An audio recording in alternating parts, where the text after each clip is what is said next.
السلام علیکم ناظرین، آپ دیکھیں پروگرام کرنٹ افیئر اسپیشل اور میں ہوں آپ کا ہوسٹ گوہر بٹ۔ آج کے پروگرام میں ہم ڈسکس کریں گے مڈل ایسٹ کی صورتحال کو، جہاں پر پریزیڈنٹ ٹرمپ کی طرف سے دیے جانے والے امن فارمولے کے اوپر مختلف جگہوں کے اوپر سے اب سوال بھی اٹھنا شروع ہوئے ہیں اور مختلف تجاویز بھی سامنے آئی ہیں۔ ان ایشوز پر بات کریں گے، ساتھ ہی ساتھ پاکستان کی سیاست کو بھی تھوڑا سا آخر میں ٹچ کریں گے، اور پی ٹی آئی کے اندر جو اختلافات تھے اب وہ کھل کر آمنے سامنے آ گئے ہیں، وہاں پر یہ کیا ہو رہا ہے، کیوں ہو رہا ہے، ان دونوں ایشوز پر بات کریں گے۔ ہمارے ساتھ لاہور اسٹوڈیوز میں موجود ہیں جناب توصیف احمد خان صاحب، جناب محمد نشاد علی صاحب، جناب جواد چودھری صاحب، تینوں بڑے سینئر صحافی اور تجزیہ نگار ہیں۔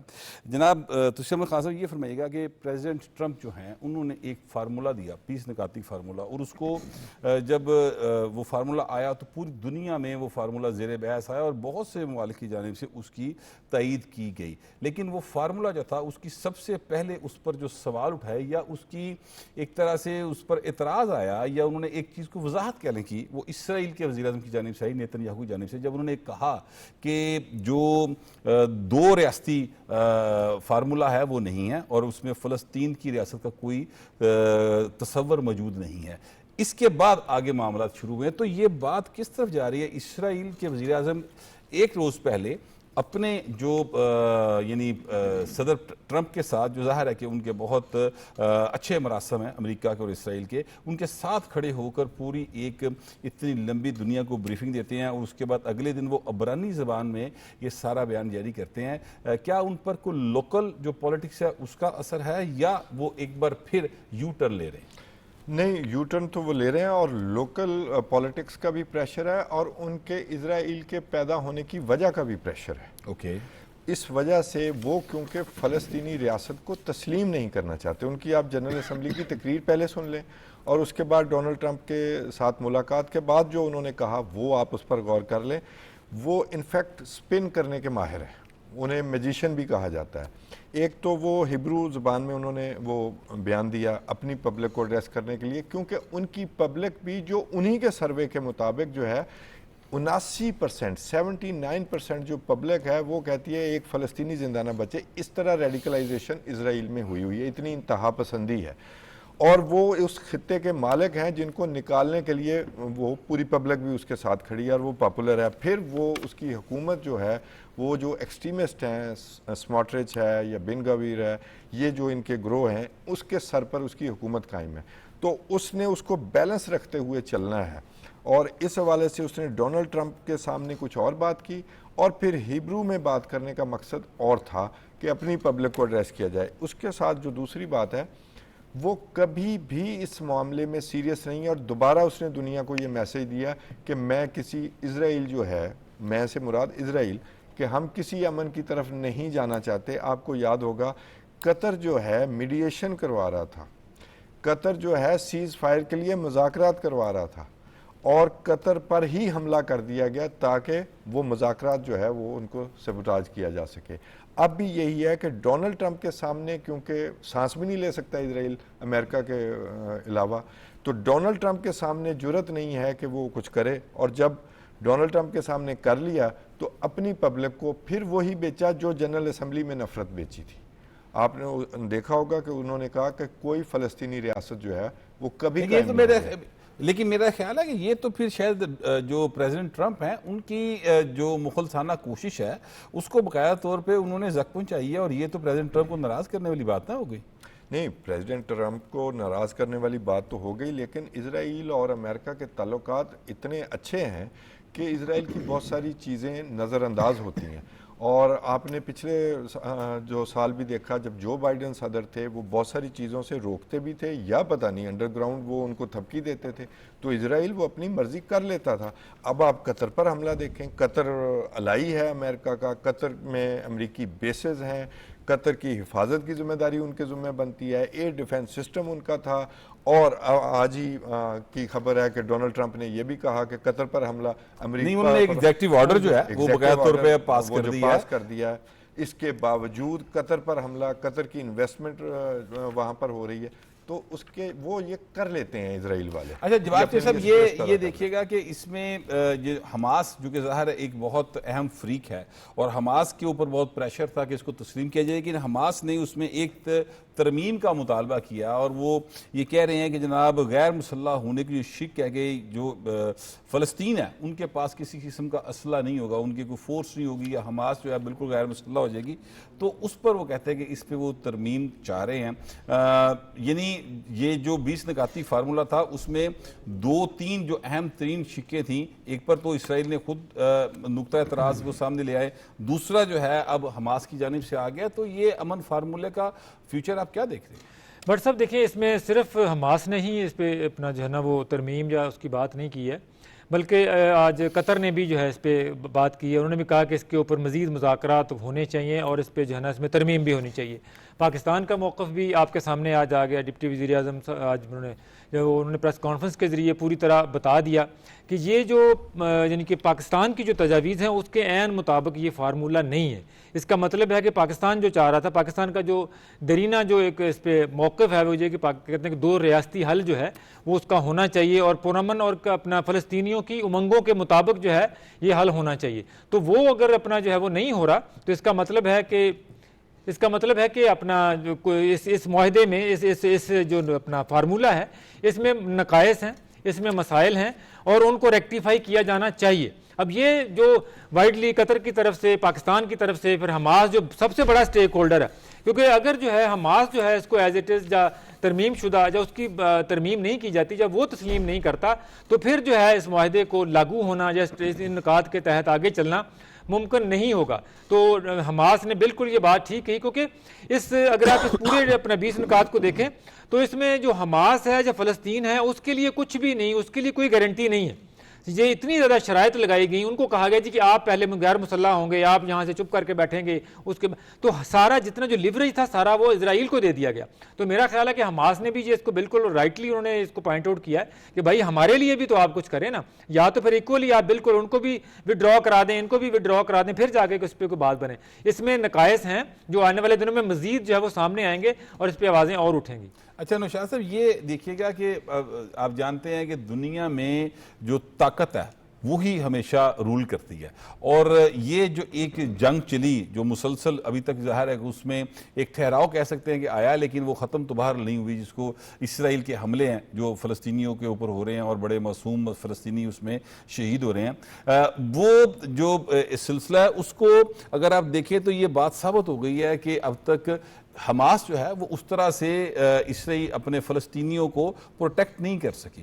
اب جب آپ اس جوگے نہیں ہیں کہ آپ اپنے شہریوں کو یا جن کے سر پہ آپ یہ کلیم کر رہے ہیں کہ آپ ان کی فورس ہیں ان کو پروٹیکٹ کر سکیں, تو پھر جو طاقتور ہیں وہ اپنی مرضی کریں گے. یہ حماس کے اعتراض کا کوئی فائدہ تو نہیں ہوگا؟ دیکھیے گوہر صاحب, بات یہ ہے کہ یہ بات درست ہے کہ مائٹ از رائٹ ہے, اور اسی کے اگینسٹ جو عالمی قوانین ہیں وہ بنائے جاتے ہیں, ورنہ تو پھر جو سپر پاور ہے یا کوئی ایسا ملک جو فرض کیجئے طاقتور ہو وہ ان لوگوں کو یا ان ممالک کو وہ زندہ رہنے کا حق نہ دے جو اتنے طاقتور نہیں ہیں. UN جو یونائٹڈ نیشنز کا کانسیپٹ اور اس کا بنانے کا مقصد یہ تھا, جب لیگ آف نیشنز ناکام ہوئی تھی, انہی بنیادوں پر ناکام ہوئی تھی, تو پھر UN بنایا گیا تھا, اور اس کے اندر یہ جو معاملہ ہے آج سے پہلے تک ویٹو کا اختیار جو ہے وہ جنگیں نہ ہونے دینے کے لیے, رکوانے کے لیے استعمال کیا گیا. بدقسمتی سے یہ اسرائیل کے معاملے میں ابھی توصیف صاحب نے جس طرح آپ کو کہا تھا کہ یہ ایک معاملہ ایسا ہے جہاں پر امریکہ کی جو ہے نا شاید پر جل جاتے ہیں, یا امریکہ جو ہے وہ ان کے ساتھ تعلقات ایسے ہیں کہ جس کی بنیاد پر وہ لوگوں نے یہ دیکھا کہ جنگ جاری رہنے کے لیے ویٹو کا استعمال کیا گیا. یہ ویٹو کا نارملی استعمال نہیں تھا. اب جب بات ہے نا, دیکھیے یہ آپ کی بات درست ہے کہ حماس جو ہے وہ اپنے لوگوں کو پروٹیکٹ کرنے میں ناکام رہی ہے, لیکن آپ اس بات پر بھی غور کیجئے کہ حماس کے اس جو اب اقدام کیا گیا تھا اس کے بعد مغربی ممالک پہلی دفعہ آپ کو فلسطین کے ساتھ کھڑے نظر آئے.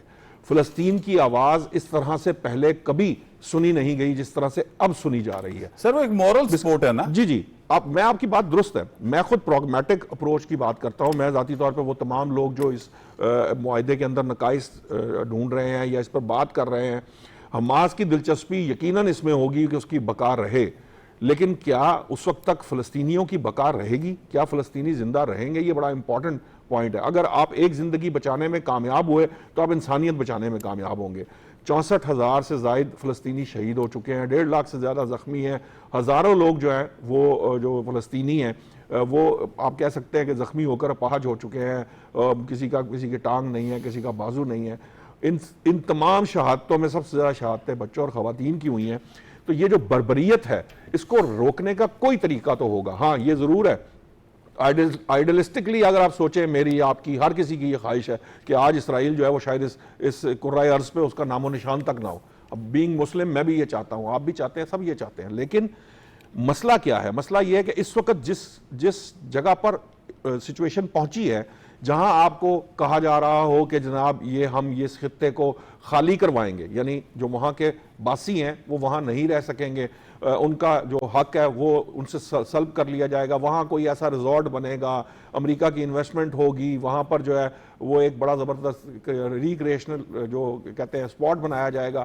جب اس قسم کی گفتگو ہو تو وہاں پر آپ نے یہ سوچنا ہے کہ کیا آپ کن بنیادوں پر ایسا ایگریمنٹ کر سکتے ہیں جس سے آپ نہ صرف, پہلی بات تو یہ ہے کہ سب سے بڑا امپورٹنٹ جو پوائنٹ ہے وہ یہ ہے, مسلمان ممالک کیا چاہتے ہیں؟ وہ چاہتے ہیں کہ یہ نسل کشی بند ہو. سب سے پہلا سب سے امپورٹنٹ پوائنٹ ہے, یہ ایک پوائنٹ ہے. اسرائیل کیا چاہتا ہے؟ وہ قبضہ برقرار رکھے.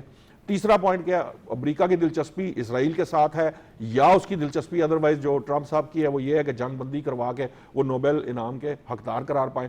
تو اب اس ساری سچویشن کے اندر جو ریئلسٹک اپروچ ہوگی اس کی طرف جانے کی آپ کوشش کریں گے نا. آئیڈیلسٹک اپروچ کا تو معاملہ بھی ہے ہی نہیں. اس وقت یہ سچویشن ہمارے سامنے جس قسم کی ہے, اس کے اندر آپ پہلے سب سے پہلے یہی تو میرا پوائنٹ ہے کہ پھر اس کا مطلب ہے کہ حماس کا جو اعتراض ہے وہ کوئی اتنا معنی نہیں رکھتا اس وقت. یقیناً میں دیکھیے امپورٹنٹ کیا ہے. اب یہ دیکھیے کیوں اتنے سارے مسلم ممالک, کیا وہاں پر تھنک ٹینکس نہیں ہیں, وہاں پر لوگ نہیں ہیں, وہاں پر یہ خواہشیں رکھنے والے لوگ نہیں. میں نے آپ کو خواہش بتا کر یہ بات کہی کہ اس خواہش کے ساتھ یہ اہم ہے کہ وہاں ہر فلسطینی جس کی زندگی مطلب درجنوں کے حساب سے لوگ روزانہ شہید ہو رہے ہیں تو اور بھوک سے مرنے لگ پڑے ہیں لوگ, تو وہاں پر آپ کو کیا کرنا پڑے گا؟ وہاں آپ کو ریئلسٹک اپروچ کا سہارا لینا پڑے گا. ریئلسٹک اپروچ کیا ہوگی کہ آپ کسی طریقے سے پہلے اسرائیل کے بڑھتے قدم روکیں گے. اس کے اندر انخلا کی بات کی گئی ہے, اس کے فیزز بنائے گئے ہیں, اس کے اوپر آرگیومنٹ ہو سکتا ہے. پاکستان نے پوائنٹ دے دیا, قطری وزیر اعظم نے بھی اپنی ریزرویشن رکھ دیا. یہ باتیں ساری درست ہیں, یہ بات کی جانی چاہیے. جن چیزوں پہ وضاحت طلب معاملات ہیں ان پہ وضاحتیں آئیں گی. فارمولا ان پرنسپل گفتگو کی جا رہی ہے. اب اس کے اندر جو اصل معاملہ ہے, حماس کی دلچسپی صرف یہ ہے کہ وہ ڈس آرم نہ ہو, اس کے علاوہ شاید ان کا کوئی اعتراض نہیں. یہ اب معاملہ یہ ہے, لیکن یہ بات کیا اسرائیل اس کو تسلیم کرے گا؟ اسرائیل تو پہلے ہی بھاگنے کے چکر میں ہے. ابھی آپ کو توسیع صاحب نے بتایا کہ وہ تو ایکچولی اس جو بات اس نے پریس کانفرنس, مشترکہ پریس کانفرنس کے فوراً بعد اس نے اپنی آڈینس کو کرنے کے لیے, جسے کہ سیٹسفائی کرنے کے لیے, یا انٹرنیشنل لابیز کو یا انٹرنیشنل جو ممالک ہیں ان کو پیغام دینے کے لیے, لیکن ہر دو صورتوں کے اندر اس نے یہ بات کنوے کر دی کہ وہ کسی فلسطینی ریاست کے قیام کے اس حق میں نہیں ہے, اور وہ پیچھے ہٹنا شروع ہو چکا ہے اس پہلے. جب وہ پیچھے ہٹنا شروع گیا تو آپ کو کسی طریقے میں ذرا ایک سوال جو ہے وہ میں یہ ایک سوال جو ہے توصیف خان صاحب سے رکھنا چاہتا ہوں. توصیف خان صاحب یہ فرمائیے گا کہ جب اسرائیل جو ہے وہ 2 ریاستی فارمولے سے پیچھے ہٹ گیا ہے اور حماس کی اتنی طاقت بھی نہیں ہے جیسا کہ ہم جانتے ہیں کہ وہ اپنے لوگوں کو پروٹیکٹ کر سکے یا اسرائیل کو منہ توڑ جواب دے سکے, اس میں ان کا یہ مطالبہ کرنا کہ جناب وہ جو غیر مسلح ہوں گے اس میں وہ کہتے ہیں ترمیم کی جائے. اگر وہ غیر مسلح ابھی تو نہیں ہے نا, ابھی تو مسلح ہے, ظاہر ہے مسلح جدوجہد کر رہے ہیں جتنی بھی وہ کر سکتے ہیں, تو اگر وہ اس میں بھی جب یہ فارمولہ طے پا جائے گا تو اس میں اگر مسلح بھی ہوں گے تو کیا کر لیں گے اسرائیل کے مقابلے؟ Let's call a speed a speed. پہلی بات تو یہ ہے کہ جی یو این چارٹر کے مطابق they have all right to fight against the occupier, وہ ان کی سرزمین پر قبضہ ہے. اچھا, دوسری بات یہ ہے کہ جی یہ گوریلا فورس ہے, اس میں معاملہ ان کی بہت ساری نالائکیاں ہیں کہ ان کے پاس کوئی پلان بی نہیں تھا, یہ بات ٹھیک ہے, لیکن آپ ان کے اس رائٹ سے محروم نہیں کر سکتے. آپ یہ دیکھیں اس حماس کے پیدا ہونے سے پہلے جو اور گروہ موجود تھے, جو اس سے پہلے پی ایل او تھی, الفتح تھی, ان کی دفعہ اسرائیل کیا کرتا رہا؟ کیا نکبہ حماس کی پیدائش سے پہلے ہوا یا بعد میں ہوا؟ کیا انتفاضہ نہیں ہوئی؟ کیا لوگوں کو دوسرے ملکوں میں قتل نہیں کیا گیا؟ فلسطینیوں کو جو اپنے ملک کی خاطر جو ہے وہ جدوجہد کر رہے تھے, کیا حماس کے ہی جو رہنما تھے, جباری ان کا پہلا نام میں بھول رہا ہوں, انہوں نے جب اسرائیل کو یہ آفر دی کہ دیکھیں جو ایگریمنٹ ہے اوسلو ایکارڈ وہ امریکہ نے کروایا ہے. تو امریکہ جو ہے وہ 2 ریاستی حل جو ہے انہوں نے کہا وہ بیٹھ کر حل کر لیتے ہیں. 2 مہینے کے اندر اندر حماس کے وہ جو رہنما، جنگ تو نہیں ہو رہی تھی تب، اس کو گھر میں ہٹ کر کے قتل کر دیا گیا. شیخ احمد یاسین کو گھر میں قتل کر دیا گیا. اسماعیل ہنیہ کو کیا گیا. ابھی جو ہیں وہ سارے، ایک لمبی لسٹ ہے. آپ یہ سمجھیں کہ یہ حماس کی وجہ سے ہے، تو پھر ویسٹ بینک میں کیا ہو رہا ہے؟ وہاں حماس کی وجہ سے ہو رہا ہے. وہ انہوں نے انہیں انیکس کرنا ہے. ویسٹ بینک کو وہ کہتے ہیں یہ وہ کیا ہے، یہ یہ جو فارمولہ ہے اس کے، یہ جو فارمولہ ہے، اب میری عرض سن لیں. یہ جو فارمولہ ہے، جس ملک نے 70,000 لوگ قتل کیے اور جس ملک نے 1 لاکھ لوگ زخمی کیے ہیں، اپاہج کیے ہیں، اس کو تو بفر زون بھی رکھا جائے اور حماس غیر مسلح ہو جائے یا باقی جو ہے مسلح ہو جائیں، تو اس کا مطلب یہ ہے کہ اس کے بعد تو کوئی ان کا پرسان حال نہ ہو. اور دوسری بات یہیں سے سلسلے کو شروع کریں گے. فی الحال بریک کا کہا جا رہا ہے، اس وقت ایک بریک کا کہا جا رہا ہے. Take a break.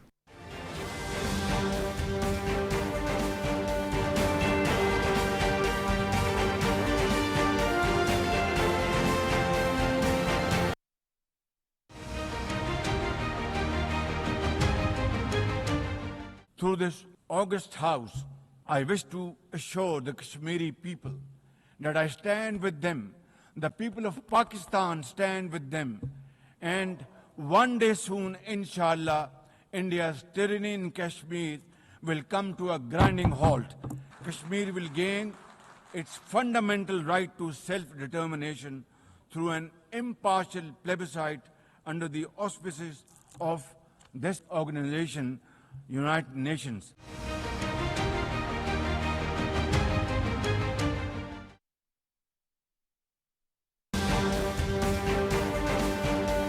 بریک پہ جانے سے پہلے تشریف خان صاحب اپنی بات کر رہے ہیں. خان صاحب بات کمپلیٹ کیجیے گا. پھر یہ جو فارمولہ ہے، جب آپ کے نائب وزیر اعظم اسحاق ڈار صاحب نے کہا اور قطری وزیر اعظم نے بھی کہا کہ ہم نے بھی کچھ تجاویز دی تھی، ان تجاویز کا جو ہے نا وہ ذکر یہاں پر نہیں آیا. وہ ابھی شامل ہونی ہے. وہ اس کا جو معاملہ ہے کہ وہ کیوں نہیں شامل ہوئیں. یا یہ خبر آ رہی ہے کہ اسرائیلی وزیر اعظم نے آزاد فلسطینی ریاست کی جو شق ہے، 21واں جو پوائنٹ ہے، اس کو نکلوا دیا تھا. تو اس حوالے سے بالکل ان کے خدشات ٹھیک ہیں کہ جب یہ کسی مطالبے کو مانتے ہی نہیں. دیکھیں ہم نے 91 بھی دیکھا ہے، ہم نے 94 میں بھی 93 میں بھی دیکھا معاہدہ، ہم نے 2004 میں جارج بش جونیئر کا بھی معاہدہ دیکھا. عمل درآمد ہوگا تو کریڈیبلٹی پیدا ہوگی نا. تو یہ جو 2 رہنماؤں نے بات کی ہے کہ وہ ہمارے والے جو تجاویز تھیں وہ بیچ میں شامل ہوں گی تو یہ ایکارڈ آگے چڑھے گا. ادروائز ڈیڈ لائن جو ہے وہ دینے سے مسئلہ حل نہیں ہوگا. اچھا جی جبار شیخ صاحب، ڈیڈ لائن دینے سے مسئلہ حل نہیں ہوتا، یہ بات تو درست ہے، لیکن کیا یہ آدھا ادھورا فارمولہ جس کو اب ظاہر ہے کہ اعتراضات آپ کے سامنے ہیں، حماس کر رہا ہے، خود اسرائیل نے بات کی ہے اور قطر کے وزیر اعظم کی بھی آپ نے بات سنی ہے، ہمارے نائب وزیر اعظم جو ہیں ان کی طرف سے بھی جو بات ہوئی بھی آپ کے علم میں ہے. تو ایسا ایک فارمولہ جس کے اوپر سارے فریقین، کم از کم 2 مین فریقین حماس اور ظاہر ہے کہ اسرائیل کے وزیر اعظم، ان کے تحفظات ہوں یا وہ اس پر پوری طرح سے مطمئن نہ ہوں، تو اس کو امپلیمنٹ کیا جا سکتا ہے طاقت کے زور پہ. اگر وہ اس کو امپلیمنٹ کر دیتے ہیں طاقت کے زور پہ اور حماس نہیں مانتا تو پھر فارمولہ تو کہیں نہ رہ گیا، امن تو نہیں رہ گیا. بٹ صاحب بالکل جو بھی طاقت کے زور پہ اگر اس پہ جو بھی اپنا اس پہ نافذ کیا جائے گا، اس میں کوئی بھی فریق اگر اس دونوں میں سے، چاہے وہ اسرائیل سے چاہے حماس سے، اگر اس کے مخالف ہوگا تو ظاہر ہے اس میں پرابلم آئیں گی، وہ کامیابی سے تو آگے نہیں بڑھ سکے گا. لیکن پھر اس میں پھر رانا صاحب نے جیسے بات کی کہ جناب ہمیں اس وقت جو ہے وہ دیکھنا ہے کہ اگر ہم کسی جان کو بچا سکیں. اور اس مجھے جو اس فارمولے میں واقعی اس میں صحیح کہا رانا صاحب نے، توصیف صاحب نے صحیح کہا کہ اس میں جو اگریسر ہے جس نے 60-70 ہزار لوگ جو ہیں وہ شہید کیے ہیں، اس کی کوئی اکاؤنٹیبلٹی نہیں ہے. اس کی واقعی کوئی اکاؤنٹیبلٹی نہیں ہے، اس کو کھلی چھوٹ دی گئی. اس کا مطلب ہے جو کچھ اس نے کر دیا اس کے گناہوں پہ پردہ ڈال کے ختم کر دیا جائے. ٹھیک ہے، وہ ہے سب کچھ، اس میں بہت سارے پرابلمز ہیں. لیکن ہمارا اس وقت جو ہے یا عرب ممالک کا یا پاکستان کا بھی ایون جو موٹو ہے وہ واقعی کم از کم کیا ہم اس کو جو وہاں پہ ظلم و ستم چل رہا ہے، جو وار کرائم چل رہے ہیں، کیا اس کو اسی طرح چلتے رہنا چاہیے؟ اس کا جواب ہے نہیں چلتے رہنا چاہیے. کیا اسی طرح جو ہے نا وہاں شہادتیں ہر روز ہوتی رہنی چاہیے؟ سب کی خواہش ہے کہ وہاں پہ یہ سلسلہ قتل و غارت کا رکنا چاہیے. تو قتل و غارت کو روکنے کے لیے فی الحال مجھے لگ رہا ہے کہ اس معاہدے کو یہ معاہدہ تو نہیں ہے خیر, یہ ایک 20 پوائنٹس ہیں, فارمولا اس کی یہ روڈ میپ ہے. تو میرا خیال ہے کہ اس کو عمل درآمد شروع ہو جانا چاہیے اس کے اوپر, تاکہ کم از کم جو ہے وہاں پر جو قتل و غارت رکے, لوگوں کو وہاں پر جو ہے نا کھانے کے لیے وہاں پر ان کو ایڈز ملے, لوگوں کے علاج ہوں زخمیوں کے, اور وہ علاقہ جو ہے وہ خالی ہونے سے بچ جائے, فلسطین کے لوگ فلسطین میں رہیں آگے. اور پھر باقی اس میں جو نقائص ہیں, جو آگے چل کے 2 ریاستی جو حل ہے, جو فلسطین کو بطور ریاست بنانا ہے, اس کے اوپر جو ہے وہ جو ترامیم ہے اس کو مزید شامل ہونا چاہیے.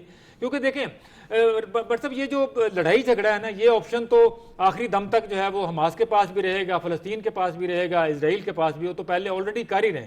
تو کیوں نہ ہم جو ہے امن کو ایک چانس دیا جائے. گو کے اسرائیل کے جو پاسٹ ہے اس کے اوپر جو ہے نا وہ شک کرنا ضروری ہے کہ انہوں نے پہلے سارے معاہدے توڑے ہیں, اور ابھی بھی یعنی جس کے ڈونلڈ ٹرمپ کے ساتھ کھڑے ہونے کے بعد اب اس نے باہر کہا کہ کوئی فلسطینی ریاست نہیں ہوگی. تو اتنی ایروگینس کو جو ہے نا وہ نتھ بھی ڈلنی چاہیے.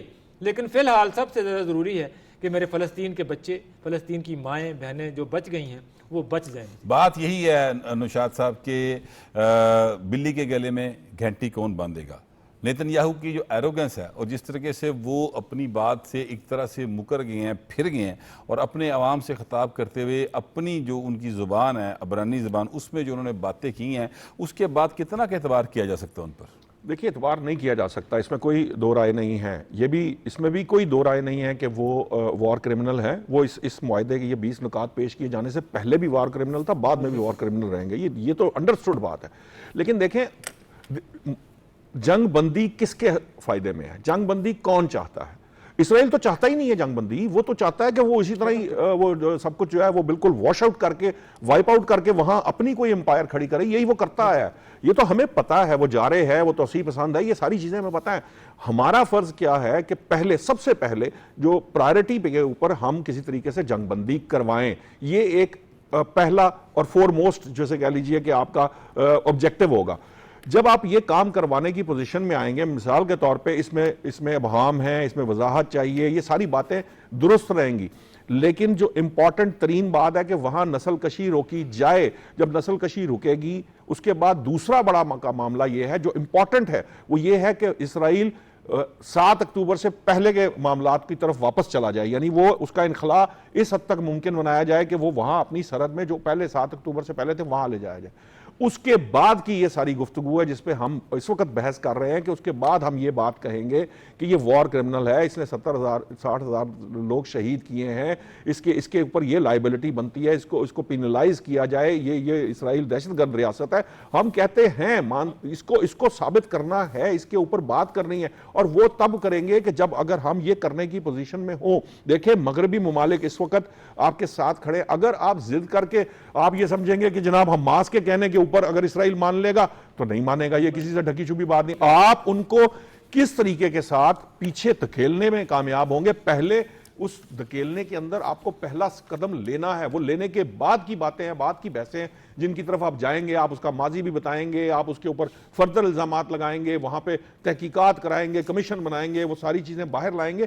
لیکن یہ اس صورت میں ممکن ہے کہ پہلے اس کے بڑھتے قدم کو روکا جائے. اور بڑھتے قدم روکنے کے لیے یہ ضروری ہے کہ ہمیں اس وقت ہاکش اپروچ کے ساتھ اس معاملے کو ڈیل نہیں کرنا. میں تھوڑا سا چیز کو اس طرف لے کے آنا چاہتا ہوں کہ فرض کر لیتے ہیں خان صاحب کہ یہ باقاعدہ طور پہ فارمولا جو ہے اس کو سب نے ایکسیپٹ کر لیا اور اس کے اوپر عمل درآمد شروع ہو گیا.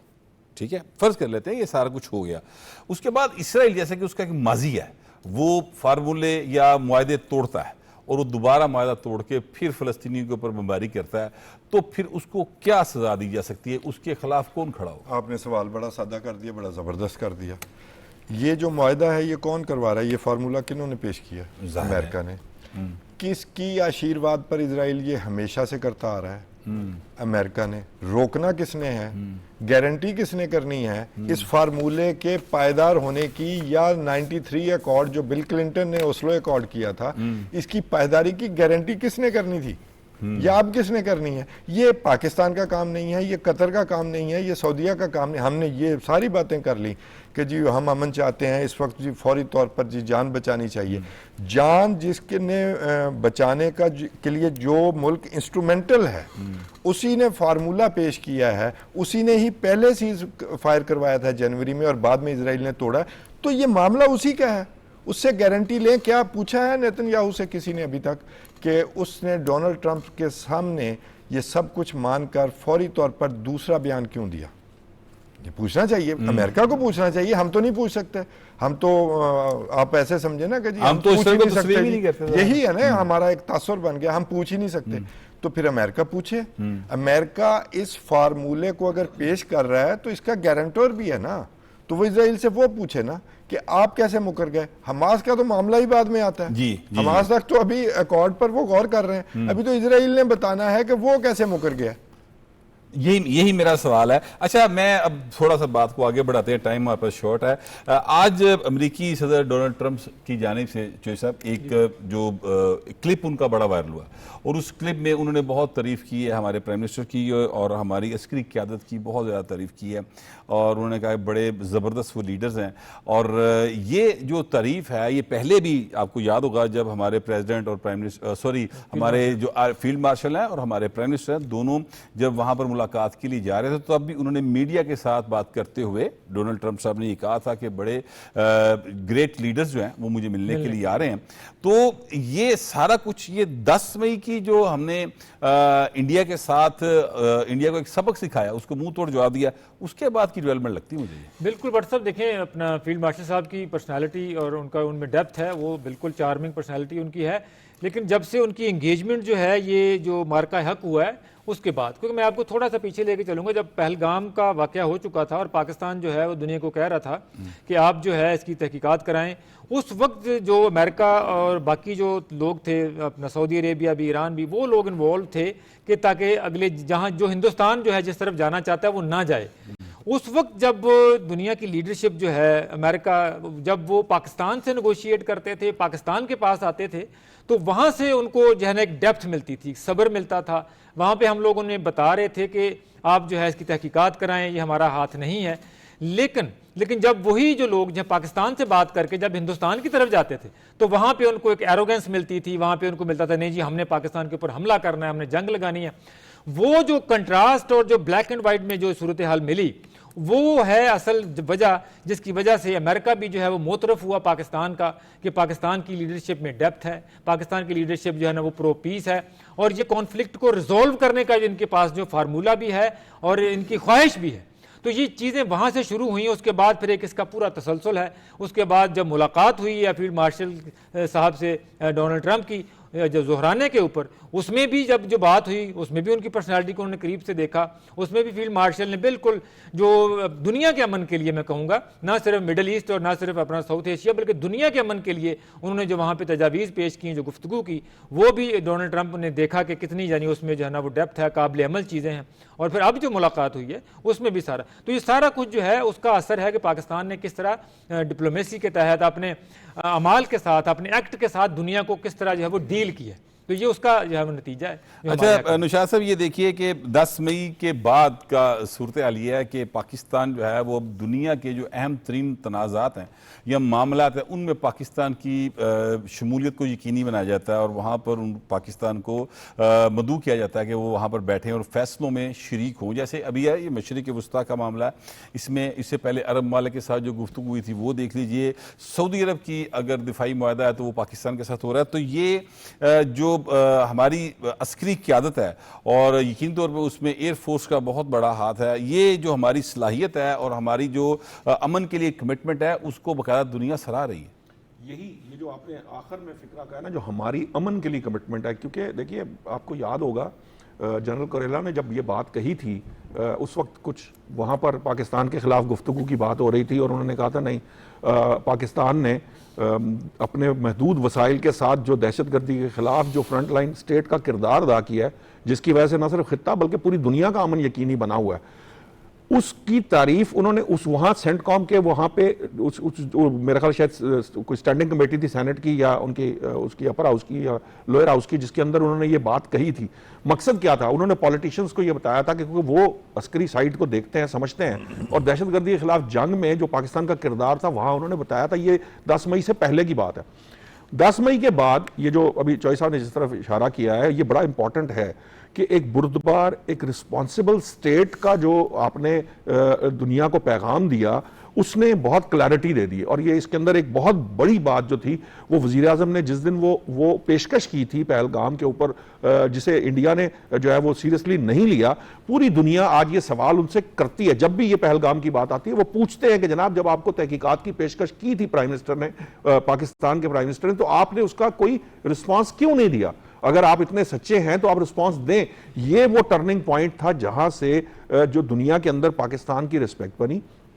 الٹیمیٹلی یو ایس کے اندر بھی فیوربل حالات تھے. جنرل کوریلا کی بات تھی، خود جب ٹرمپ صاحب نے بات کی پاکستان کی جو قیادت سے اور ان کو جو رسپانس ملا اور جتنا رسپانسبل طریقے سے ہم نے بیہیو کیا، اس کی بنیاد پر یہ جو آج تعلق آپ کو نظر آتا ہے یہ اس کی وجہ بنی ہے. اور پھر یہ جب میسج کنوے ہوتا ہے پوری دنیا کے اندر، پھر آپ جو رول پلے کر رہے ہیں ایس سی او کے اندر، مڈل ایسٹ کے اندر، ایران اور امریکہ کے معاملات کے اندر بھی آپ نے جو رول پلے کیا، اس کے بعد یہ سچویشن ہے آپ کی کہ آج ہر کوئی جو ہے وہ یہ سمجھتا ہے کہ اس دنیا کے اندر جو رسپانسبل سٹیٹس ہیں پاکستان کا شمار ان کے اندر ہوتا ہے. الحمدللہ پاکستان لیڈرشپ کے دنیا لیے کے یہ بہت اندر ضروری ہے اور خطے کے اندر امن کے لیے مسلسل کوشش کر رہا ہے اور دنیا اس بات کو سراہ رہی ہے. یہ ہمارا آج کا پروگرام تھا. اب آپ سے ملاقات ہوگی نیکسٹ ویک. اللہ نے کی بات.